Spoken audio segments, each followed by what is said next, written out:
Welcome back, everybody, to Two Guys and a Stack of Comics. My name is Reed. Along with me today is my brother Luke, filling in for Mike. Mike's still having some busy season, and Luke's the right guy for me to bring on because today we are going to talk Superman. DC launching a lot this summer of Superman, the third ongoing Superman title, four if you count Absolute Universe. So a major push for the Man of Steel.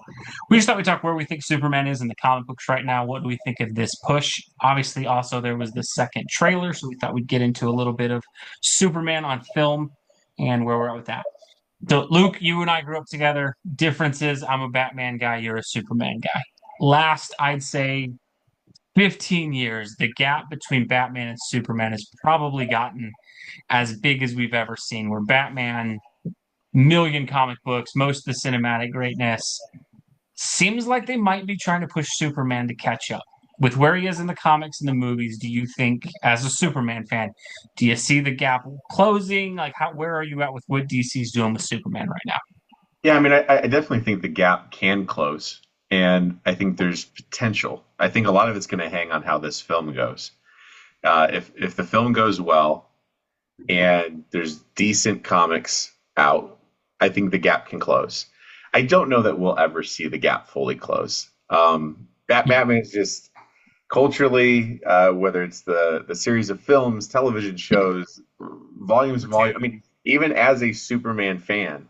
I can tell you the volumes of quality Batman content in my lifetime are probably triple, if not more, than the quality Superman content. And Batman's character, they don't seem to like even an absolute Batman. You see, like they don't vary too much. They very much leaned into who he is. They get what resonates, and they're not often trying to reinvent him. Superman, for whatever reason, they're constantly trying to give you a new angle, a new perspective, and so like I just don't think it resonates as much. I do think there's potential. I think some of the stuff happening this summer is good, but I think a lot of it will hang on how the movie does. I know you used to read comics with me, and you're somewhat in on them. I got you in on Absolute Superman and a few of the other ones. With where he's at comics wise, I think the interesting thing with Superman, like you said, it almost seems like they always want to reinvent him or put him in weird scenarios that like don't present the regular Superman.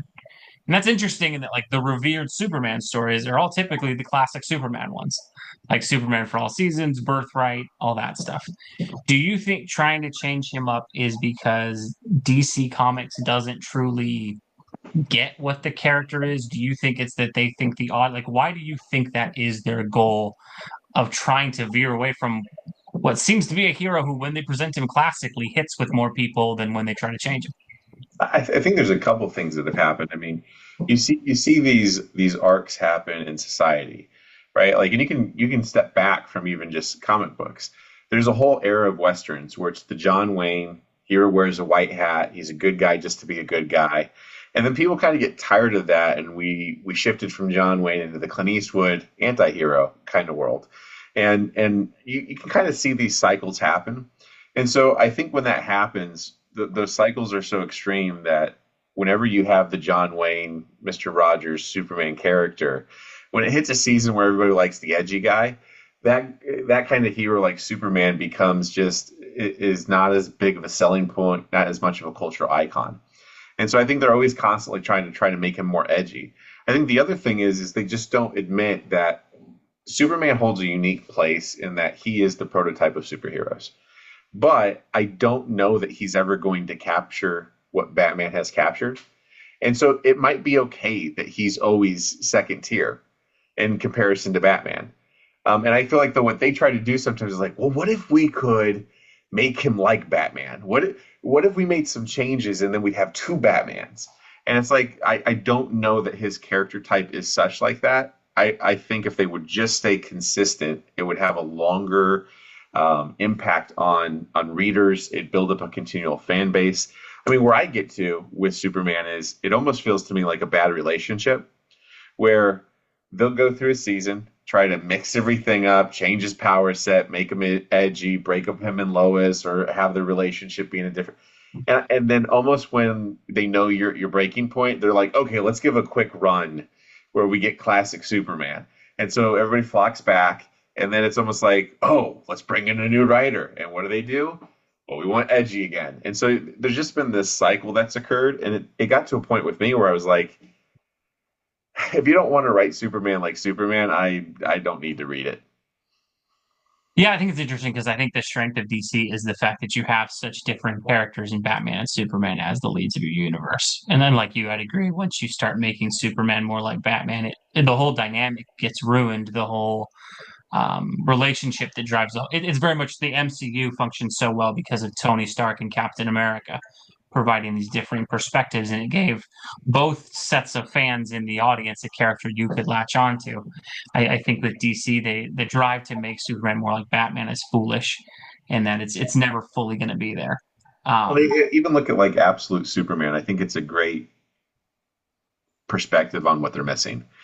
Um, you take Superman, who basically is supposed to represent a Midwestern farm boy, and what he kind of is like he's the neighbor every guy hopes you have. He's the genuinely just nice friend you wish you had in life, and his powers are not based in tech. They're not based on being cool. In fact, like the cool thing about Superman is that he's not cool, but he's completely comfortable with He that. just owns that he's not. Yeah, Right? He's the guy who's glad to be wearing a costume his mom made. And yet, then you take Absolute Superman, and it's like immediately long hair and tech-based suits, and the cape is this the ashes of trained. Krypton, That's and it's yeah. like, and then he's not even a farm boy. And it's like you took all the things that actually are the core of who he is, and you ripped them all out, and then you're like Superman. And you look at like what they did with Absolute Batman, and even though a lot of details have changed, they really kept the core component of who he is. And I think whenever you do that in a comic, whether it's and that's what they always get with Batman. Batman White Knight, very different universe, but you read it and you go, yeah, that's Bruce Wayne. There's enough. Batman Yeah. Beyond, even though he's old and he's the guy in the chair, you go, that yep, that's Batman. With Superman, so often what you run into is you're like, that doesn't seem very Superman like, but I'm being told it is. It's why I often point to the whole Superman Blue in the late 90s, where he had electric powers. Yeah. I actually have always resonated well with that series because Clark still acted like Clark.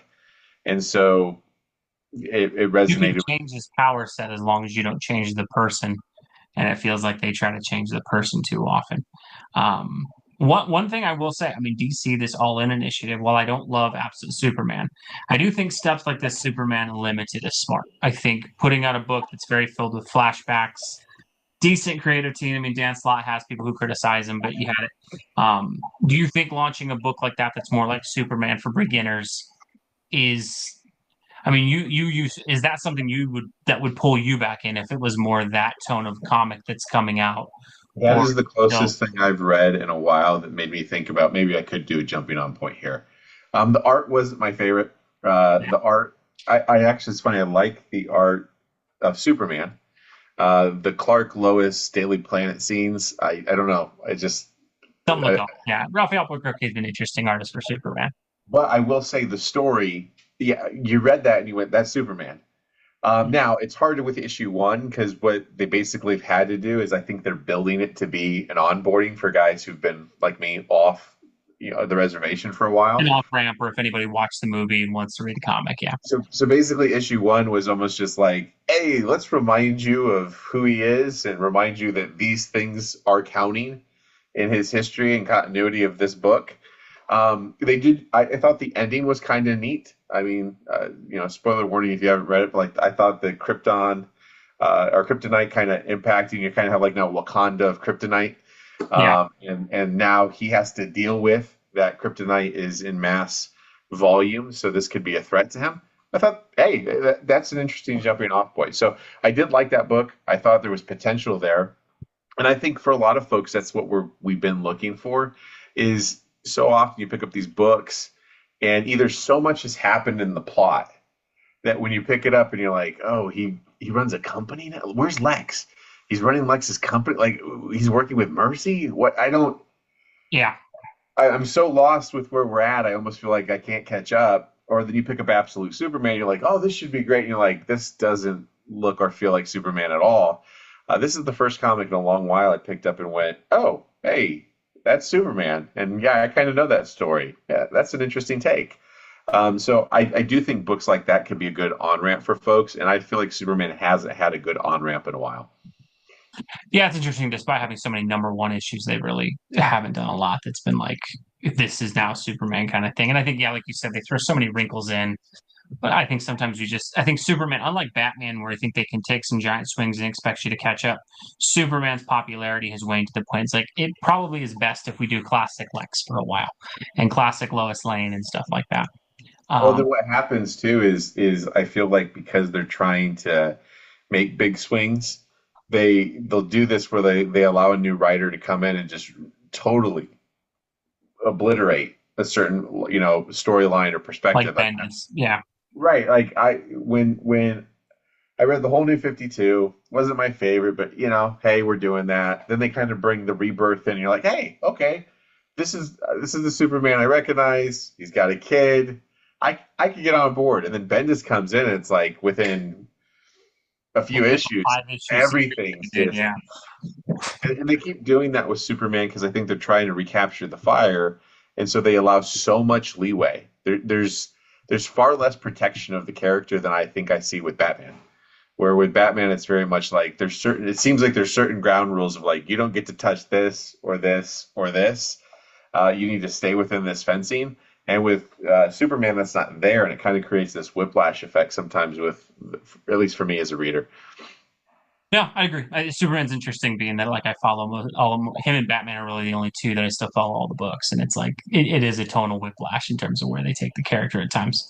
All right, we'll pivot to the thing that you kind of said might rejuvenate the character or not. We've seen two trailers Hmm. now. I am in a weird place on the Superman movie. I'm excited about it, but I don't know if it's just me. There's things that are in the trailer that people are just ignoring that I feel like if Henry Cavill did, people would be losing their mind about. So in this Hmm. newest trailer, when he gets angry with Lois early in the questioning, I get it. They're like, "Oh, well, Superman only cares about people dying." I agree, that's a Superman characteristic. But you dang well know if they had Henry Cavill yelling in a trailer, "People were going to die," they'd be like, "Oh, see, this is why we don't like Cavill." But I guess because it's James Gunn and it looks a little brighter, like I don't know. There's just things in the trailer. I think it looks good and I'm excited. I don't know. To me, it just seems like a double standard going on. What's your take on it? No, that scene is so funny to me because it starts, and at first I'm like, wait, I love this. So we're getting some Lois Clark type banter that we really haven't seen in the Snyderverse. You got to see some of that in the CW show, but I mean, it was a CW show. CW So, show. so I was like, oh, cool. And then, he sits up, he changes his posture, and he deepens his voice. And I was like, oh, hey, okay, I'm on board for this. That's Superman. And then, yeah, then he gets upset and he's kind of like yelling. And I'm like, that's that's not Superman. Like I've heard the people go, oh well, he's upset because it's Lois and like she's a cute. That no, that's one of the things about Superman. Like he can, even as a young guy, he can handle the feedback because he's just so confident of who he is as Superman that like you can question him all you want. It doesn't shake him. He has such a high moral standard of what right and wrong is that he doesn't get frustrated like that. And I think again, we've talked about this before, but that's the hard thing with Superman. Certain characters, the magic is watching them change throughout a storyline or a film, right? So the plot changes the character, and that character development sells you. Superman is a unique character in that he's not that guy. It's kind of like Jack Reacher. Like those guys don't He's the change North throughout. Star. He changes the plot, not the plot Right. changing They him. change the environment. They change the other people. And so when you see him have that kind of outrage, you're like, huh. The whole thing for James Gunn to me is like I describe it as like getting an 89. If you're like an A plus student, right? You're used to 95s, 96, 97. If you get an 89, you're like, it's not the end of the world, but you're also like, But yeah, I you're mean, disappointed. I ain't writing home about this. Like, I'm not going to get in trouble for an 89, but I'm also not excited about it. And the whole thing to me just feels that way. Like, there's certain angles, certain scenes, and I'm like, that looks like Superman. And then there's some other scenes where I'm like, I don't know what it is, man. I don't know if it's the crossplay suit. I don't know if it's something's It, just it's off. so weird in that it's a movie. It reminds me a lot of the Fox X-Men movies in that I remember watching those trailers and going like, man, that looks good. But there was always just like 10% of like, why? Why that? Why that decision? Why? Like, I remember the Jackman Wolverine movies, and I love Jackman as Wolverine. But you'd sit there and like, really, the thing breaking the immersion is you won't give him the suit. Like, that's, Right. that kind of, Got it's, the pointy hair. yeah, and like, we have everything else. And like, I think it looks colorful. It does look like a lot of love for the character and accuracy. The weird part that I can't get over with Superman with this is it seems like people are so excited about stuff that I think was happening in the Cavill movies too. That's the weird part's like, oh, look at Superman saving people, and it's like, okay, look, they didn't make a huge display of it, but there's quite often like in Man of Steel where the chopper pilot's flying out, Yeah. Henry Cavill catches him and makes sure he's okay. He's like getting people to safe. Like they do a lot of things where it feels like there's such a desire to like bury the DCEU and act like it was crap and celebrate anything that looks different. I'm like, I don't really know that that looks much better. And like, I'll be honest, the costume to me is probably the thing that bugs me the most. The costume Oh is, yeah. in my opinion, I think the CW version that they had on Superman and Lois was better. I just, that's the hard part with the Snyder thing is Superman to me is an interesting character because despite the fact that I don't know that we've ever really gotten a great Superman movie, we've had a lot of good Superman actors.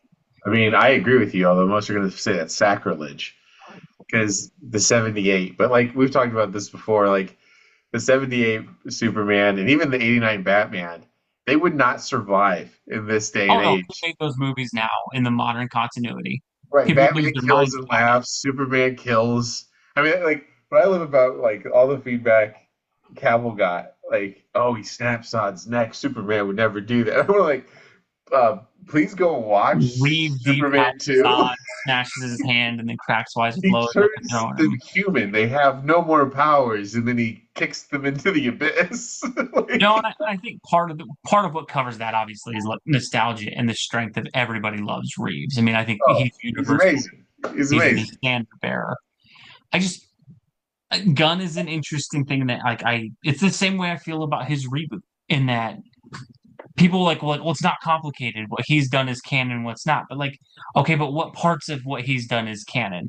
Because Right. if Suicide Squad is canon, then the first one has to be too. And so it's just, I think it's a You little know, bit all over the what's place. funny to me is I have almost exactly the same vibes just on the other end of the spectrum as the Snyderverse. I mean, as a Superman fan, the Snyderverse was not my favorite. Like it was way too dark. I liked Man of Steel had the potential. If that was as dark as it got, and then it got lighter from there, I thought there was a lot of potential. But there was a lot of things in Snyder's world where like you'd see a clip or see something, and you'd be like, You that didn't need doesn't really feel Superman-y. I get the exact same feeling. It's just brighter color palette, more comic booky. So like I do think Gunn's gonna stand out. It's not gonna feel like a rehash of the Snyderverse. But yeah, if you're telling me like, do I think this is a slam dunk or like, and as a fan, am I imagining I'm walking in and this is gonna be my favorite movie I've ever seen of Superman? I'm more like, it. No, hope it's gonna be so. more of a cautiously optimistic feel than it is like, oh man, that looks amazing. I think that's the weirdest thing with James Gunn is he's just such an interesting choice to herald DC in that like his strength is the weird characters. Well, no, His and then you strength is see, I those don't know if you saw the A-listers. toy leaks, but right, so Mm. there's the toy leaks, and there's like this baby Joey character, which I guess is like Metamorpho's kid, Mm. and it looks like a little lizard baby thing, and I'm just Yeah, like it, I like that it's comic booky, but like Gunn has a tendency where I feel like we just might veer right off the cliff into like sci-fi alien world, and this isn't Guardians. yeah, Uh, it's going to be interesting. I mean, I think there's a lot of stuff that looks good. I think the casting looks decent. Um, close it out, just because me and Mike always do this when we talk about characters and highlight them. Greatest cinematic Superman, in your opinion, is it a slam dunk that it's Reeves? Do you think it's somebody else? Like who's if you just I know Reeves is probably the easy choice, but Okay. where would you go? So it is actually a really hard question because Reeves is the as Superman is the best Superman. I never really liked his Clark Kent because his what he got wrong with Clark Kent to me is Superman like Batman's Batman and Bruce Wayne's the mask. Hmm. Um, Superman Clark Kent is the real person, and Superman's a slight variation of that. I wouldn't say it's as masky and differential as Batman versus Bruce Yeah. Wayne. But when you watch that Superman, Clark Kent is a mask. It's completely fake. Um, Cavill, I really thought he looked great as the part, more like a '90s kid Superman. This is gonna sound weird. I can't believe I'm gonna say this, and I gotta put a huge caveat because I haven't finished the whole show. Tyler Hoechlin's Superman's pretty dang good. You know, Um, it the sucks way he in a plays show Superman with such a and low Clark. budget. No, I think he's the weirdest thing is like you, I think Reeves is very similar to like Tobey Maguire Spider-Man. I respect the heck out of the fact that he's the first one. I will never blame anybody who says that's your favorite or the best. But when people look at Toby Spider-Man, they're like, well, yeah, but he just doesn't quip a lot. I'm like, that's a huge piece to be missing from Spider-Man. Right? Have you read a Spider-Man comic? Like, And Reeves is so interesting, like you said, because Clark Kent, and again, there are periods in time where Clark Kent is not as big a factor in the comics. But yeah, he's not playing the role really. Cavill, too cool for school a little bit, and that I wouldn't you buy him barely saw Clark. glasses, and we didn't really get Clark. Um, Tom Welling, probably my sentimental favorite because Smallville was great, but he never even attempted to play nerdy Clark Kent. It is really hard not to say Hawkland in that, man, he plays, yes, it's two kids and yes, it's CW. Clark Kent's an actual character and like just the geeky dad moments he has, like you do see Superman in that in a way that you don't it's kind of like Bale as Batman. I will never blame anybody saying Keaton's better than Bale, but I always loved Bale because Bale was like he was Batman, but he also played like a private Bruce Wayne with Alfred, who was different than Yep. Batman, and then the public Bruce is like he kind of got the facets. The underrated one that I wish would get more rep. Brennan Routh is fantastic as Superman, and just he always gets forgotten because of how bad that movie is. I thought you But were going to go somewhere else. There's one we watched as children. I mean, I'll give Dean Kane, but I'll be honest, I wasn't watching that show for Dean Kane. Uh, Well, what I thought Dean did well, and it was the nature of the budget of the show, is he played Clark as the main character. yeah, he just basically never varied.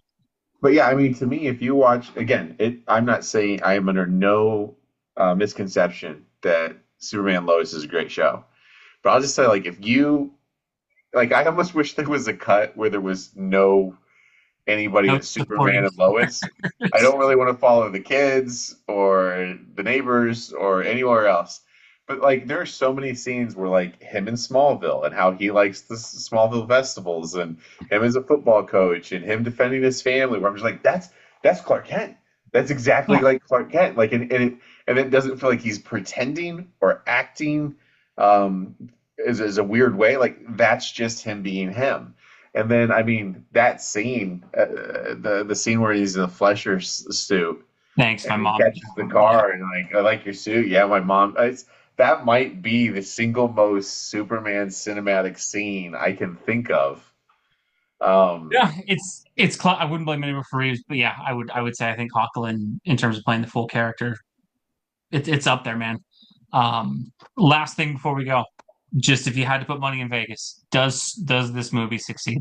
Does the new movie do you think it sets DC up, or do you think it's not gonna like a moderate hit? I think it's going to be more moderate than people think. I think superhero fatigue is real. Um, everything I've heard, I mean, I haven't seen it yet, but everything I've heard says Thunderbolts was better than most people thought. Hmm. That it is it's more like a phase one, two, three pre-end game Marvel. It didn't make the money. It didn't have the cultural impact. Um, Even the whole new Avengers gimmick didn't you get people need back enough.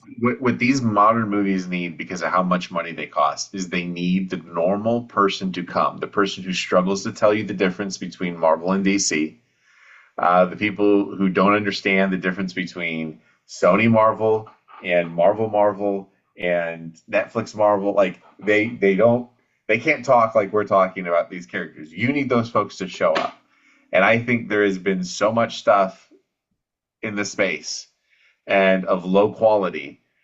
Like I think you need to have a cultural type icon type film where it's like it's so good, it's so new that people word of mouth is like you got to go see this. I don't think you're going to get this with Superman. Um, and I'll just tell you, like when I watch it as a fan and I watch the trailers, there's so few moments where I'm like, oh, like um, I compare it to like a Mission Impossible. Like I watched that trailer and you see Tom Cruise hanging on a plane, flipping upside. I'm like, that looks cool. You got to go see that one. Yeah. There's not a whole lot of those moments where I'm like, oh yeah. And so I think it will do well, but I think it's going to be more of those ones where it's like, eh. And then I think they're going to have to really decide: are you committed to this vision, and are you going to keep going, or are you going to be mad because it's not, gangbusters?